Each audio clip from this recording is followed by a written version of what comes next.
Biblias la palabra de Dios en el primer libro de Samuel, capítulo 13. Capítulo 13 del primer libro de Samuel. Y como hemos anunciado, está en sus boletines, el título de este sermón es La dimensión de tu confianza en Dios hará la gran diferencia. La dimensión de tu confianza en Dios hará la gran diferencia. Primer libro de Samuel, capítulo 13.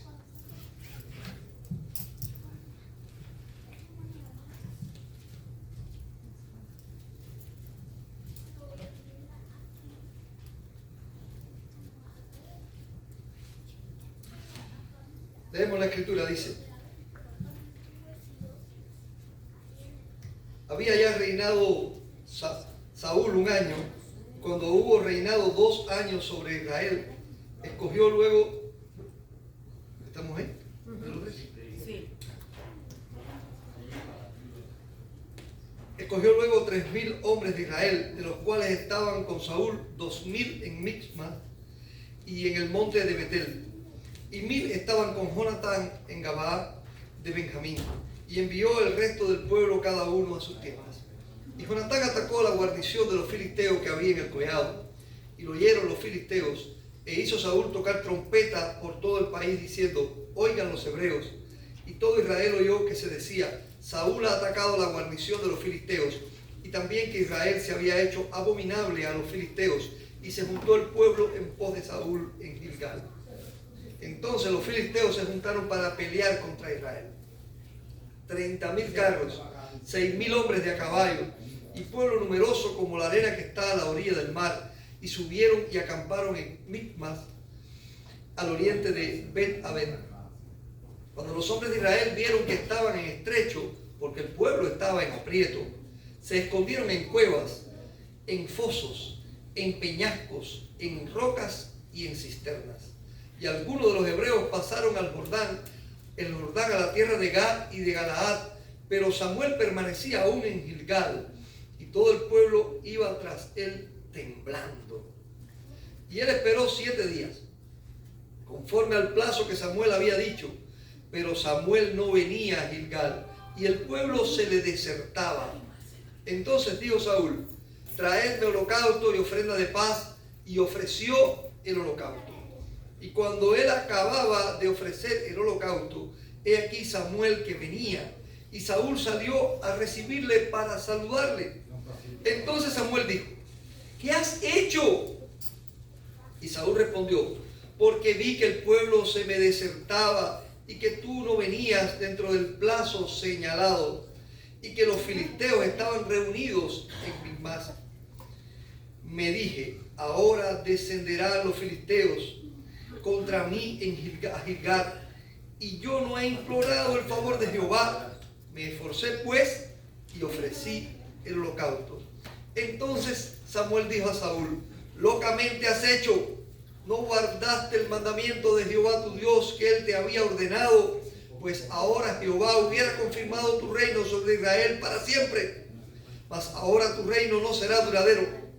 Jehová se ha buscado un varón conforme a su corazón, el cual Jehová ha designado para que sea príncipe sobre su pueblo, porque por cuanto tú no has guardado lo que Jehová te mandó. Vamos a orar. Amante Señor nuestro, Padre amado, gracias por tu palabra bendita, preciosa, y gracias por esta iglesia y su pastor. Gracias, oh Dios, porque sabemos que tu palabra hoy tiene un mensaje nuevo, fresco, bueno y agradable para nosotros, cortante como toda espada de doble filo, así como es tu palabra siempre. Y nosotros estamos aquí implorándote, oh Dios, que tu Espíritu Santo nos muestre la verdad de tu palabra hoy, en esta mañana, en este lugar en que te adoramos, con nuestra atención, con corazones dispuestos a recibir la verdad de tu palabra. Padre, acláranos por tu Espíritu cada verdad que quieres que nosotros aprendamos, y ayúdanos a ser hacedores también de tu palabra. En el nombre de Jesucristo. Amén. Amén. Confianza. La dimensión de tu confianza hará la gran diferencia. Dice el diccionario de la Real Academia Española que confianza es esperanza que se tiene de alguien o de algo. esperanza que se tiene de algo o de alguien. Saúl había recibido de Dios algo maravilloso: ser rey sobre el pueblo de Israel, el primer rey. Por más de 400 años habían tenido jueces, pero el pueblo quería tener un rey. Y Dios escogió a Saúl. Yo he escuchado muchas veces a las personas decir que Dios escogió a David y que a Saúl lo escogió el pueblo, pero realmente cuando yo veo la Biblia, lo que yo veo es que a Saúl también lo escogió Dios. Lo que Saúl no cumplió la expectativa que Dios esperaba de él, y David sí, ahí está la diferencia. Pero Saúl fue escogido por Dios. Ustedes recuerdan que Dios le dijo a Samuel: mira, un hijo de Cis ha salido a buscar unas mulas, unas burras que se le han perdido, y tú te encontrarás con él y tú lo ungirás por rey sobre Israel. Y tú le dirás estas cosas. Y ahí se le dio orientaciones y demás a Saúl y todo lo demás. Saúl al principio tuvo temor. Saúl no fue un hombre cobarde. La Biblia nos muestra a Saúl como un hombre muy valiente, pero tenía temores como todos los hombres, como todos los seres humanos. Era un hombre fuerte, alto, dice que de los hombros hacia arriba, más grande que todas las personas que habían en todo Israel. Un hombre de una presencia física impactante. Y este hombre fue escogido para ser rey. Y llevaba ya 3 años en que él había llegado a ser rey y tuvo este conflicto con los filisteos. Los filisteos estaban en continuo conflicto con Israel. Vivían en lo que hoy conocemos como la Franja de Gaza. Esa zona de ahí siempre ha sido conflictiva para Israel, parece, ¿no? Pero ellos venían y creaban conflicto. La idea era, bueno, cuando los hebreos cosechaban, venir a llevarse lo que cosechaban, quitarle todo lo que tenían. Entre las cosas que habían hecho también es que habían prohibido al pueblo de Israel tener herreros para que no construyeran espadas y de esa manera tenerlos más controlados. Y entonces cuando el pueblo de Israel tenía que hacer algo de herrería con sus herramientas de trabajo, tenía que ir a donde estaban los filisteos y les cobraban carísimo por cada una de las ofertas que había de trabajo, de hacerle a las herramientas. Y era parte de la estrategia. Y Saúl había estado reinando, pero no piensen en los reyes, en el reinado de Saúl, como tal vez podemos pensar después en la historia de Israel ya establecido, con una casa real, con una corona. Era un líder del pueblo, que mientras no estaba liderando algo, pues estaba como otro cualquier rey, haciendo trabajos hogareños y demás, o sea, como otra persona común del pueblo y demás. Lo cierto es que ahí estaba Saúl. Saúl había recibido un mandato de Dios. Si nos vamos al capítulo 10, versículo 8, Dios le había dicho a Saúl, cuando a través de Samuel le dijo todo lo que tenía que hacer y le dice: luego bajarás delante de mí a Gilgal. Entonces descenderé yo a ti para ofrecer holocausto y sacrificio y ofrenda de paz. Espera 7 días hasta que yo venga a ti y te enseñaré lo que has de hacer. Espera 7 días ahí y yo vendré a ti y te enseñaré lo que tú vas a hacer.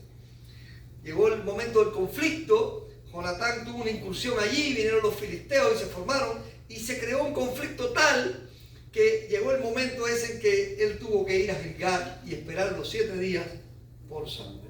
En ese contexto estamos nosotros, y en ese contexto es donde a Saúl le faltó la confianza en la palabra de Dios, en la promesa de Dios a través del profeta Samuel, y es donde tuvo la definición, vamos a decir así, de lo que sería su reinado después.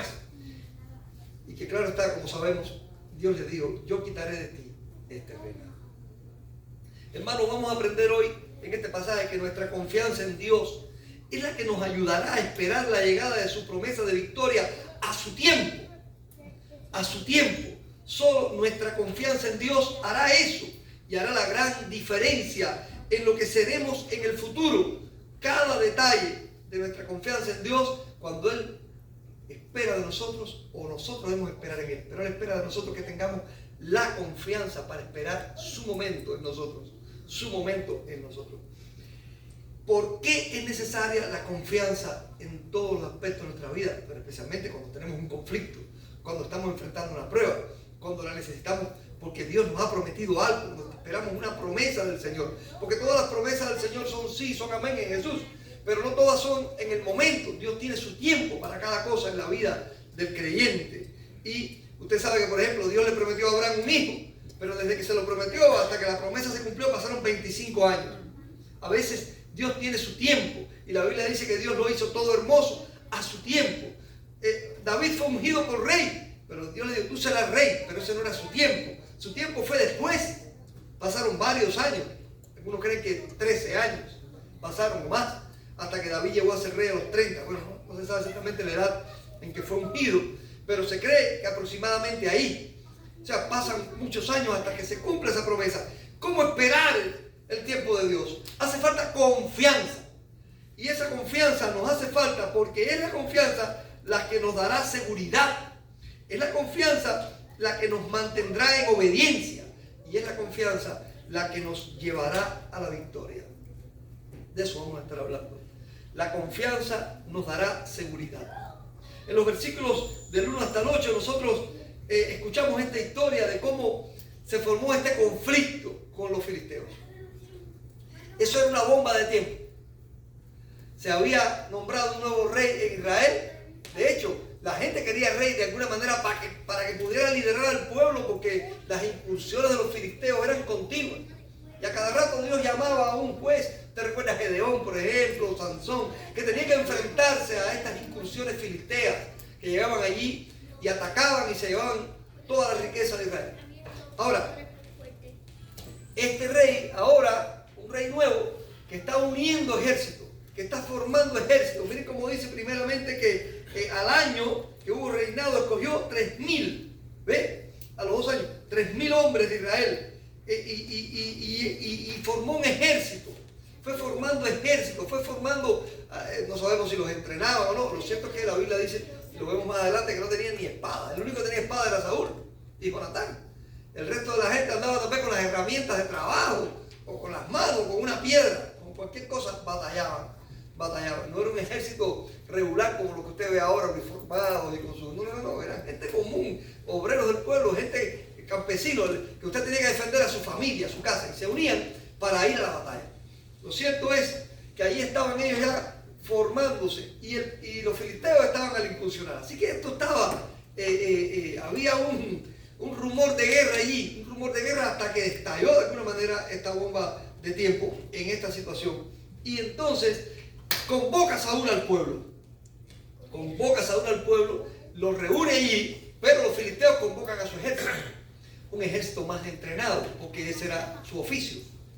El oficio de los filisteos era ese: robar, incursionar, matar. Tenían espadas, tenían estrategia.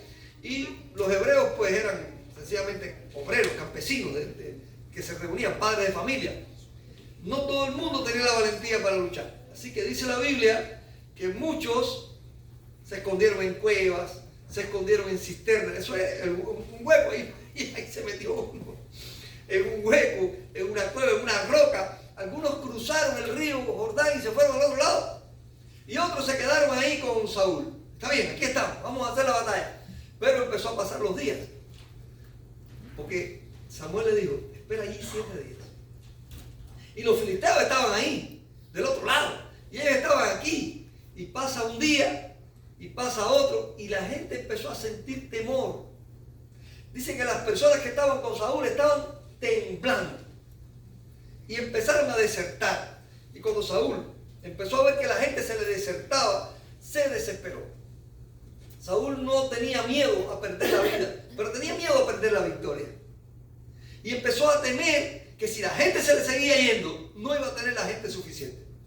No entendía que su confianza no debía estar puesta en el ejército ni en el arma de guerra que tenía, sino en Dios.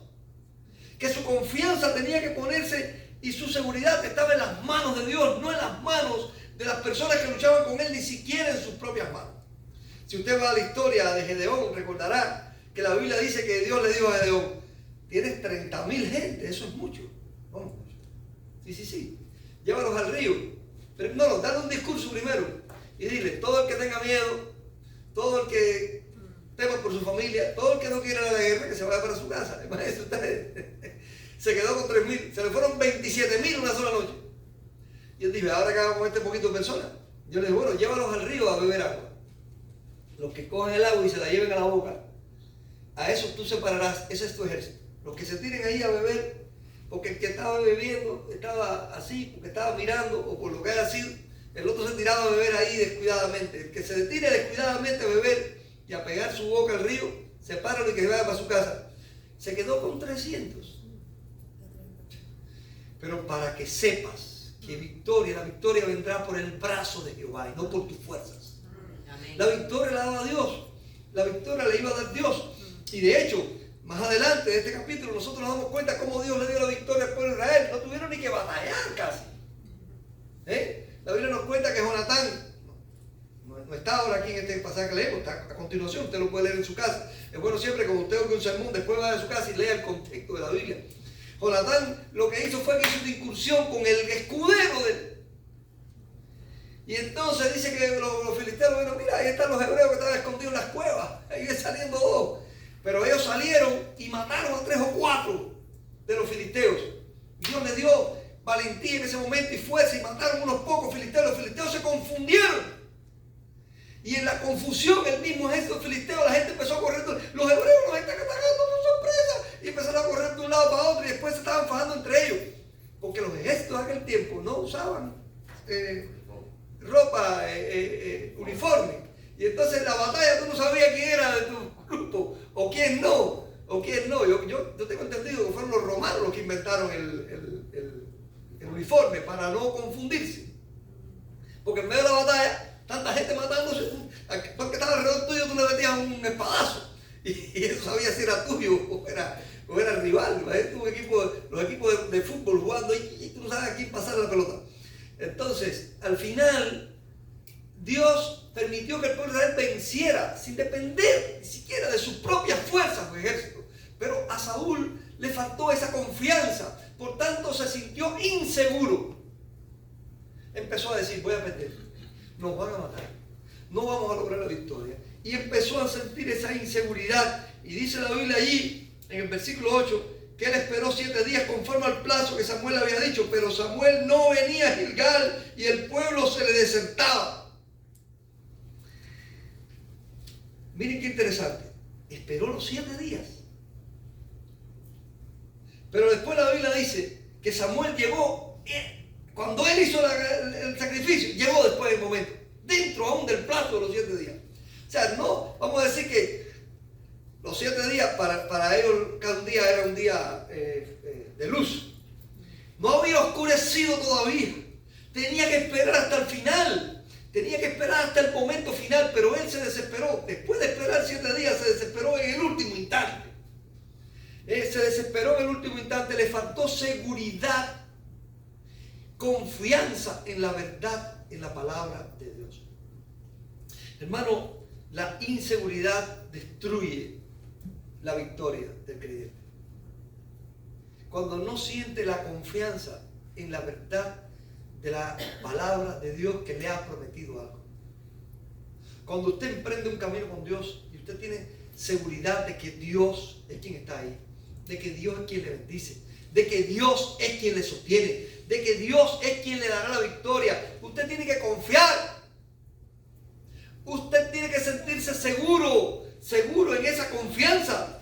Seguro en esa confianza. Eso le faltó a Saúl. La Biblia cuenta que entonces cuando llegó Samuel le dijo, ¿por qué hiciste esto? Y no confiaste, no esperaste, como yo te había dicho. ¿Por qué no lo hiciste? ¿Por qué no lo hiciste? La Biblia dice en Efesios capítulo 3, versículos 11 y 12, que Cristo Jesús nuestro Señor, en quien tenemos seguridad y acceso con confianza por medio de la fe en Él. En Cristo tenemos seguridad y acceso con confianza. Hay confianza y seguridad de las cosas que estamos hablando. Estamos hablando de confianza y que la confianza nos dará seguridad. ¿Se siente usted seguro en Dios? Seguro de que lo que Él ha dicho de usted y para usted, usted lo cree. De que Él no nos dejará ni nos desamparará. De que Él estará con nosotros todos los días hasta el fin del mundo. De que Él tiene el control de todo y que solo tienes que esperar y confiar en Él. Y que nosotros tenemos que esperar. Es duro, no es que sea fácil. No es que va a ser fácil. La Biblia habla muchos héroes de la fe llorando, sufriendo, teniendo en algún momento un momento duro en la vida. Hombres grandes que tenían relaciones especiales con Dios también en algún momento dudaron. Pero cuando sentían seguridad y confiaban plenamente en lo que Dios les había dicho, eso les llevó a la victoria. Cuando no lo hicieron, sufrieron grandes derrotas en su vida. nosotros nos damos cuenta que la Biblia nos enseña eso. Y que la historia real de nuestras vidas también es eso. Tener seguridad en Dios viene de nuestra confianza en lo que Él nos ha dicho. Y que no actuemos fuera de tiempo con Dios, sino que esperemos los tiempos de Dios en cada prueba, en cada circunstancia, en cada conflicto que enfrentas. Él me prometió esto. Él está conmigo ahora. Y yo no voy a desobedecer por falta de confianza. Porque este es el punto. La confianza nos mantendrá en obediencia. Y lo que faltó, lo que le pasó a Saúl fue que al no tener confianza, le vino la inseguridad y atrás vino la desobediencia. Atrás vino la desobediencia. Y eso es lo que pasó. La confianza nos mantiene en obediencia. La desconfianza, la inseguridad nos lleva a desobedecer.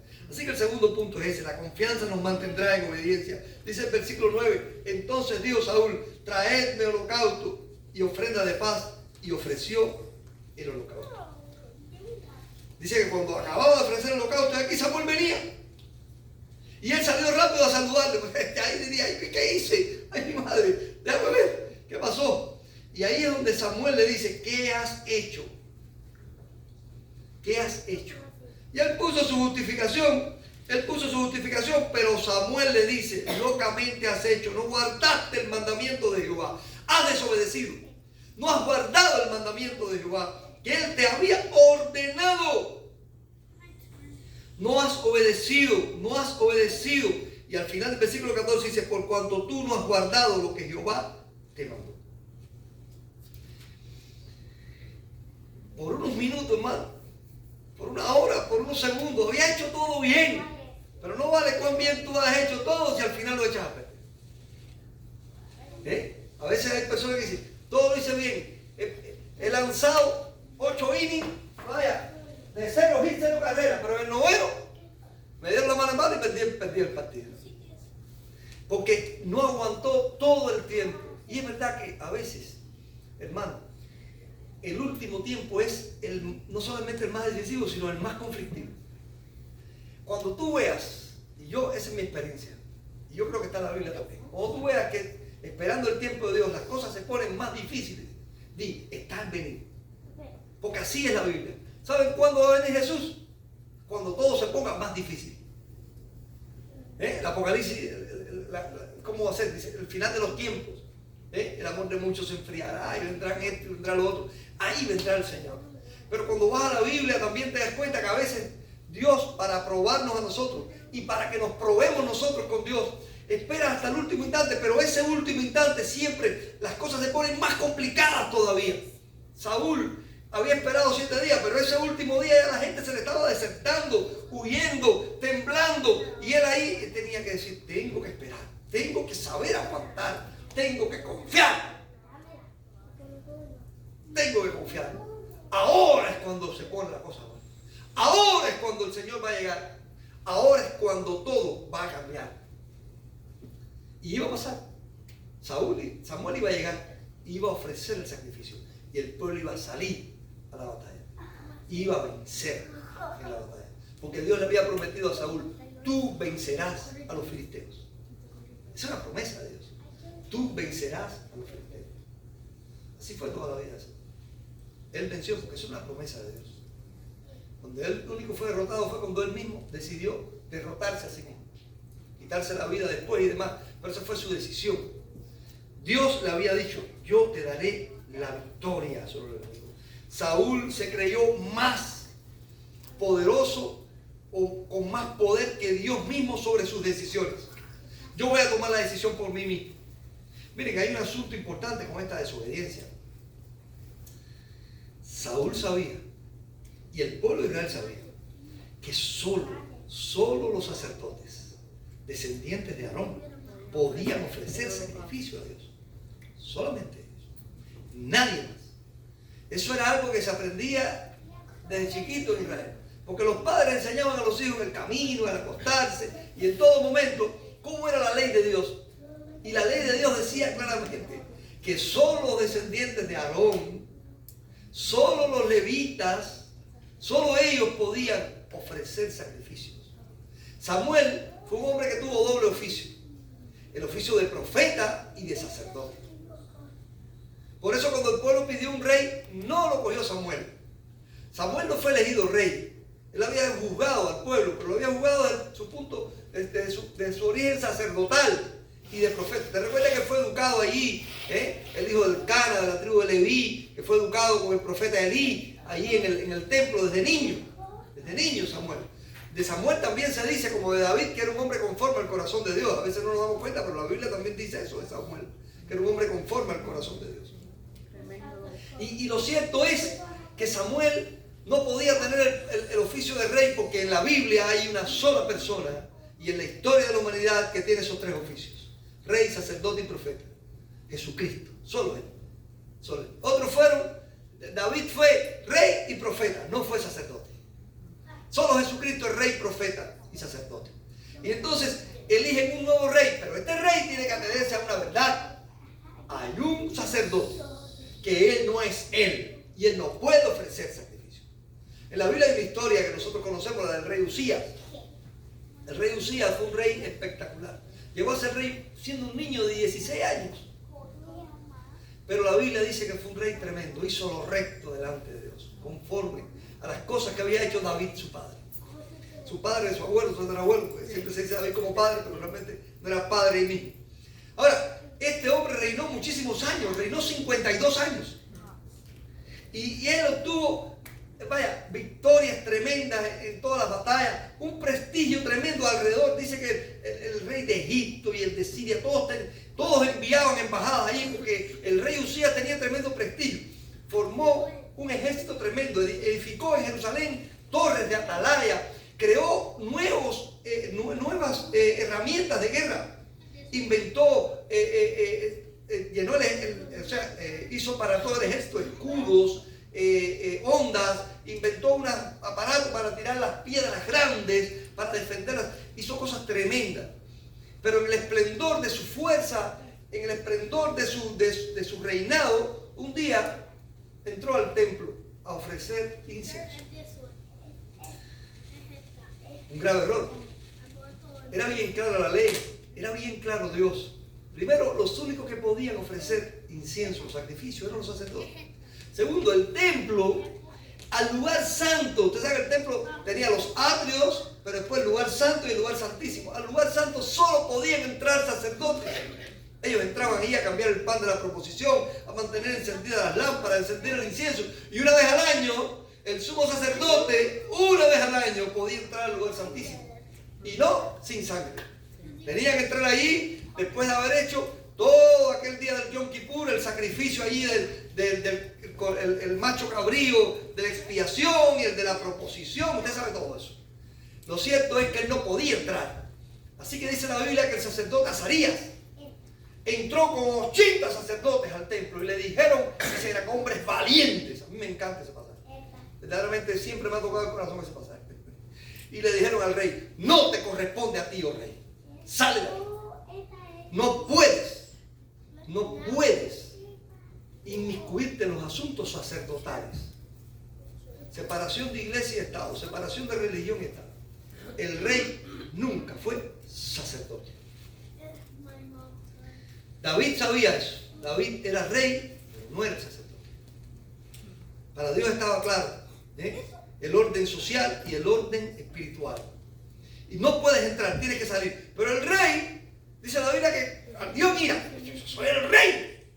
Y ahí mismo le salió la lepra. Se puso leproso en la frente. Los sacerdotes le vieron rápidamente. Miren, el sacerdote Azarías le dijo: sal de aquí. Ni siquiera fue: ¿usted cree que tú puedes salir? Salga de aquí. No te corresponde. Nosotros que tenemos a veces que enfrentar esas cosas. Yo lo tenía bien claro en Cuba y lo tengo bien claro ahora. Estamos para obedecer las leyes de los países y demás, pero cuando el Estado o un gobernante quiere inmiscuirse en los asuntos espirituales de la iglesia, sal de aquí. No te corresponde. No te corresponde. Y nosotros tenemos que ser valientes para entender eso. Para entender eso. Incluso aunque sea cristiano, si un cristiano en la iglesia quiere ser político y llega a ser, allá tú eres político, pero aquí tú eres un miembro más de la iglesia, un cristiano. Y las cosas espirituales, no. Ahí no entras. Entonces nosotros tenemos que defender eso. Pero lo cierto es que estaba claro para el pueblo de Israel. que un rey, una persona que no era llamado al sacerdocio, que no era sacerdote, no podía ejercerlo. Así que Saúl no podía ofrecer sacrificios a Dios en Gilgal. Gilgal fue cuando el pueblo de Israel vino de Egipto, cuando cruzaron el río Jordán allí con Josué. Ellos tomaron 12 piedras del río. ¿Te recuerdas? Los sacerdotes se pararon con el arca en medio del río y el río se dividió allí. Cuando el sacerdote puso los pies, se dividió. Ellos se pararon en medio del río y el pueblo entero pasó. Y Dios le dijo, toma de las piedras que están debajo de los pies de los sacerdotes. 12 piedras. Y forma un altar y ofrece sacrificio. Y ese es el altar de Gilgal, que era para Israel famosísimo. Y en ese tiempo, que todavía no habían construido el templo en Jerusalén, y que todavía no tenían todo eso, allí ellos ofrecían sacrificio en ese lugar. Era un lugar muy simbólico para ellos. Lo cierto es que en ese lugar el rey Saúl desobedece a Dios. ¿Por qué? Porque está inseguro, porque no tiene confianza, y eso lo lleva a la desobediencia y a una desobediencia fatal. El propio Samuel le dijo después, más tarde, a Saúl, en otro momento, cuando lo mandó a la lucha con los amalecitas, le dice, es mejor obedecer que los sacrificios. Es mejor obedecer. Es mejor obedecer. Hermano, necesitamos tener confianza, porque puede hacer la diferencia esperando el tiempo de Dios para cualquier situación que estás enfrentando, para cualquier prueba, para cualquier transición en tu vida, para cualquier momento en que estás orando por Dios por algo. Necesitas seguir orando, pero confiar en el tiempo de Dios para cada cosa. Porque Él tiene su tiempo. Y en ese tiempo todo lo hará hermoso. Pero tú no puedes adelantarte por falta de seguridad. De que Dios no llega nunca. Dios no acaba de orar. No veo la mano de Dios. Dios está en silencio. Deja a Dios esperar el tiempo. Porque Dios verdaderamente hace mucho silencio. En la Biblia hay muchísimos silencios de Dios. Muchísimos silencios de Dios. Hasta que Dios dice, voy, lo haré. Y entonces viene lo que un maestro mío en el seminario decía, los precipitados de Dios. Que parece que Dios no obra, pero que pronto cuando dice, voy, agárrate que lo que viene es tremendo. Dios empieza a hacer cosas y un día tras el otro, y todo se va a solucionar en un momento. Porque Dios tiene el control, pero no puedes caer en la desobediencia que te trae la inseguridad por falta de confianza. La confianza te dará seguridad, te mantendrá en obediencia, pero también te llevará a la victoria. Saúl cosechó consecuencias indeseadas para su vida a causa de su desobediencia. Dice ahí los versículos del 10 en adelante que Samuel le dijo, después en el 11, ¿qué has hecho? Él se justificó ahí con toda su justificación, pero en el 13 Samuel le dice, locamente has hecho, no aguardaste el mandamiento de Jehová tu Dios que te había ordenado, pues ahora Jehová hubiera confirmado tu reino sobre Israel para siempre. Mas ahora tu reino no será duradero. Jehová se ha buscado un varón conforme a su corazón, el cual Jehová ha designado para que sea príncipe sobre su pueblo, porque tú no has guardado lo que Jehová te mandó. Tremendo, hermano, tremendo. Llegó Samuel, y Samuel llegó dentro del tiempo, el tiempo final que no esperó Saúl. Cuando Samuel le dice, ¿qué has hecho? Miren la respuesta de Saúl ahí en el versículo 11.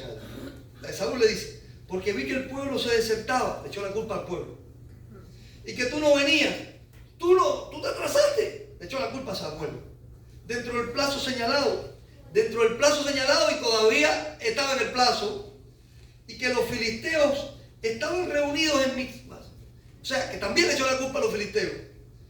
Y me dije, ahora descenderán los filisteos contra mí, Gilgal, y yo no he implorado el favor de Jehová. Me esforcé pues y ofrecí holocausto. Me esforcé.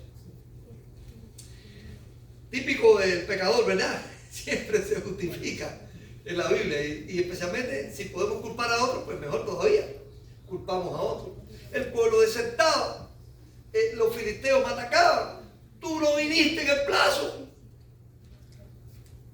Lo cierto es que no quiso asumir su responsabilidad. No hubo perdón, me arrepiento. Esa es la vida de Saúl, eso no se encuentra mucho.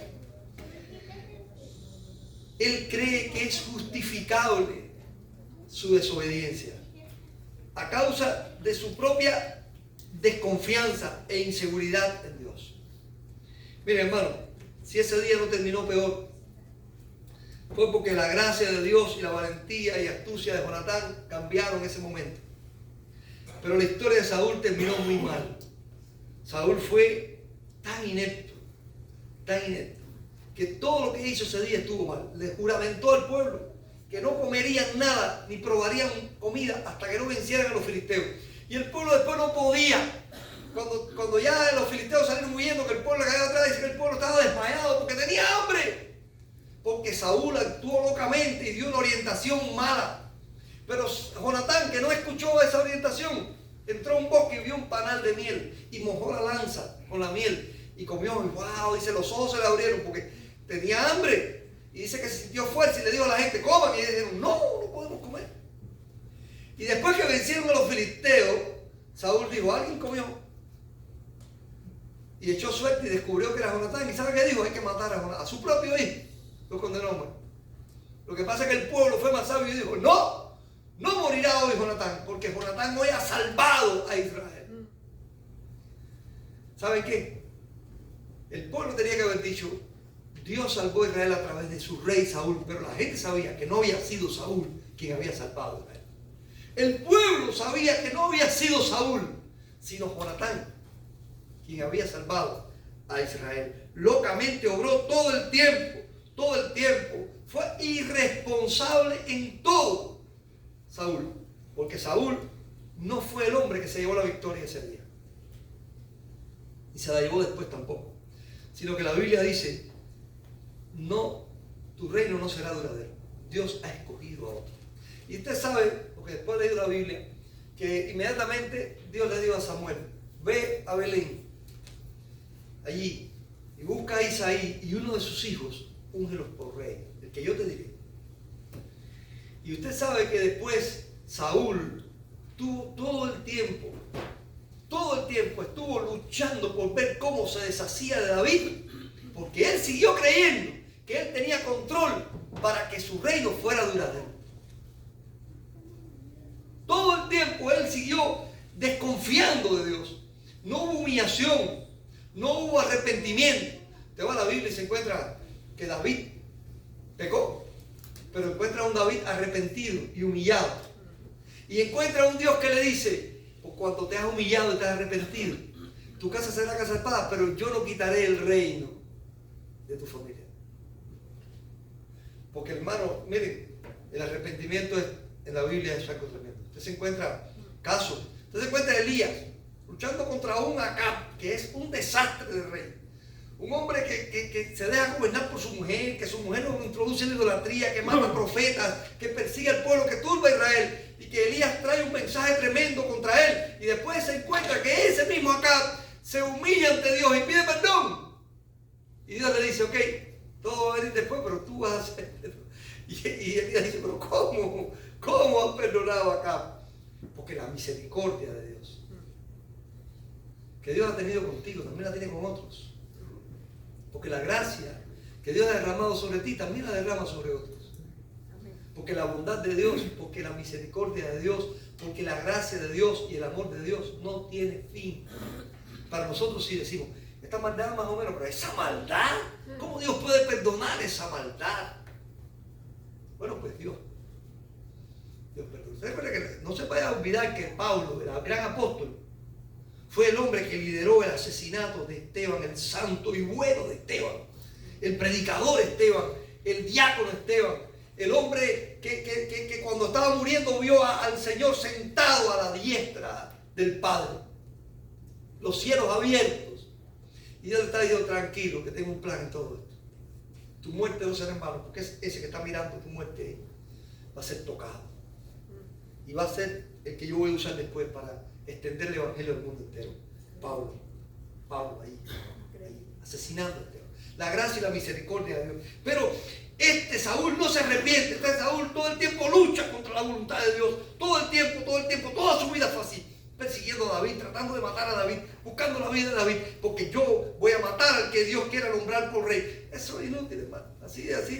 Recuerda después el rey Herodes que le dice, los pagos que llegan, ha nacido un rey, hay que matar a todos los niños de ahí, para matar a ese rey, como si él pudiera controlar la voluntad de Dios.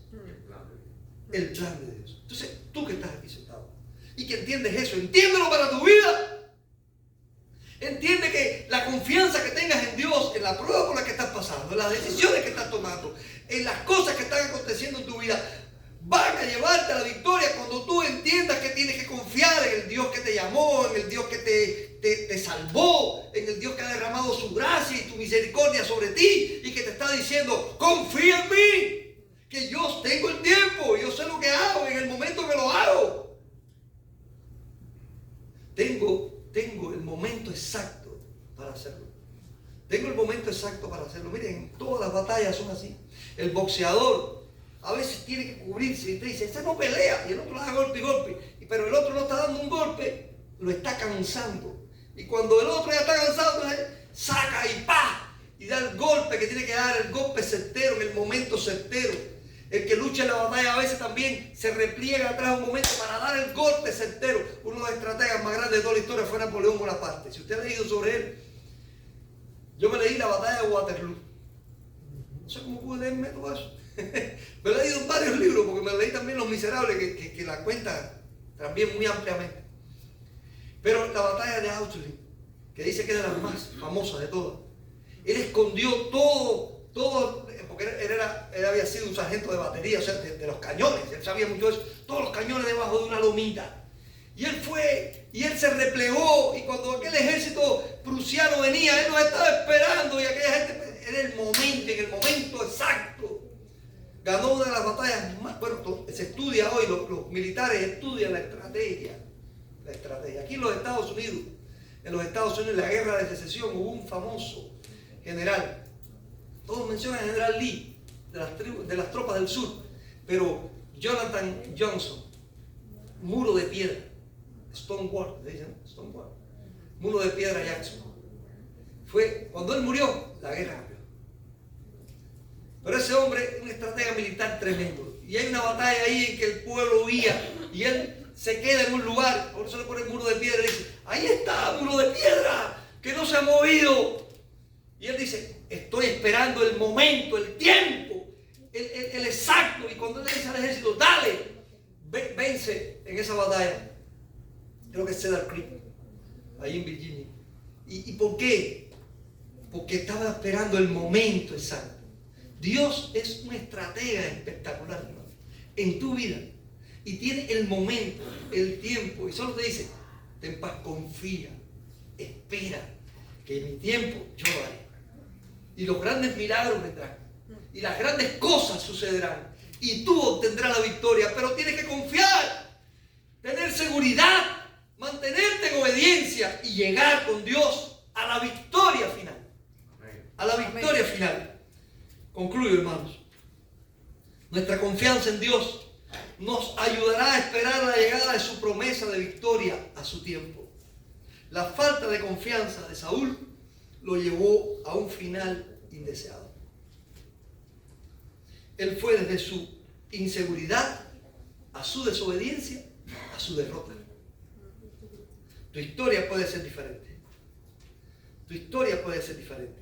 Puedes ir desde tu confianza a tu seguridad, a tu obediencia, a tu victoria. ¿Y saben qué?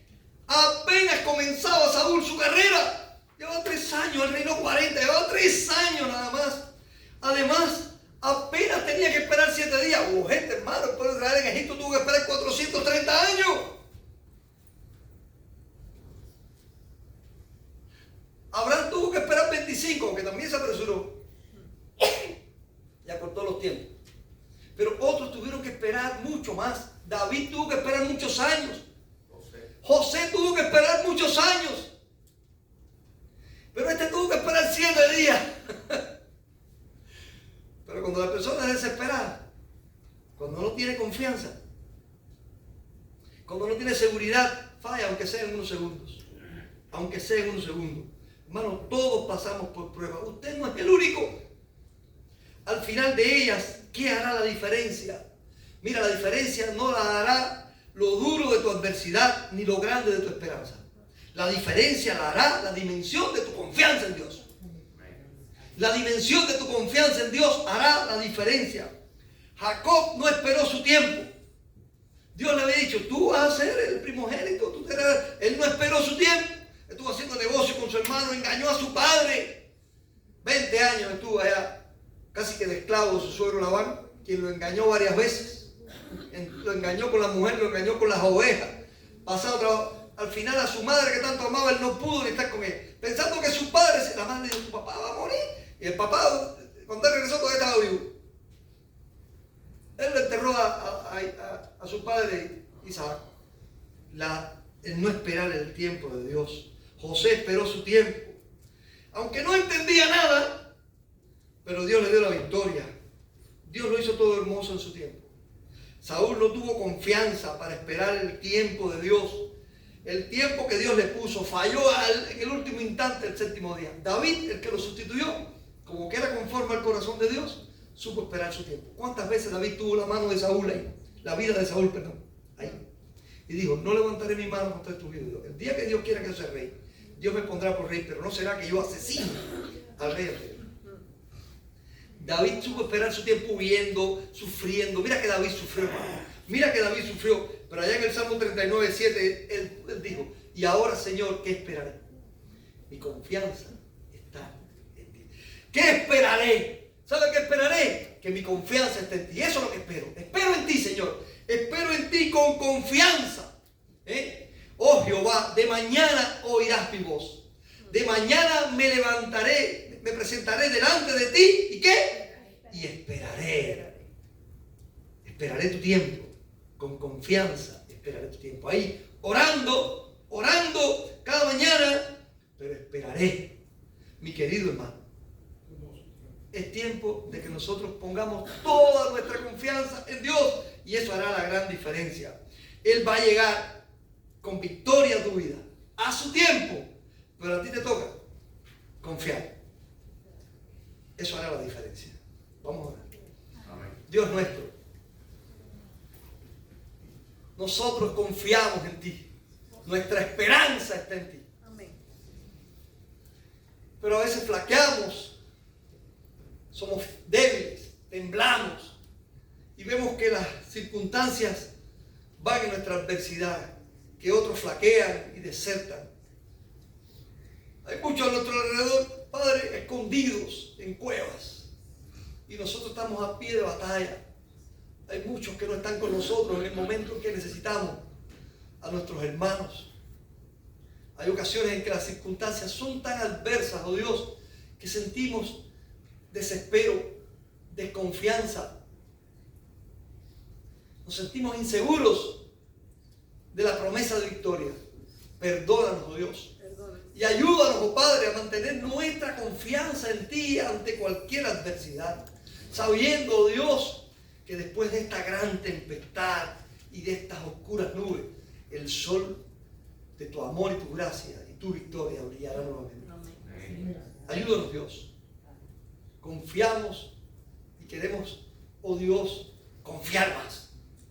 Afírmanos en nuestra esperanza y nuestra confianza en tus promesas, en la verdad de tu palabra, en tu amor y tu gracia para con nosotros. Te lo rogamos en el nombre de nuestro amado Salvador, Jesucristo. Amén. Amén. Que Dios le bendiga, mi amor.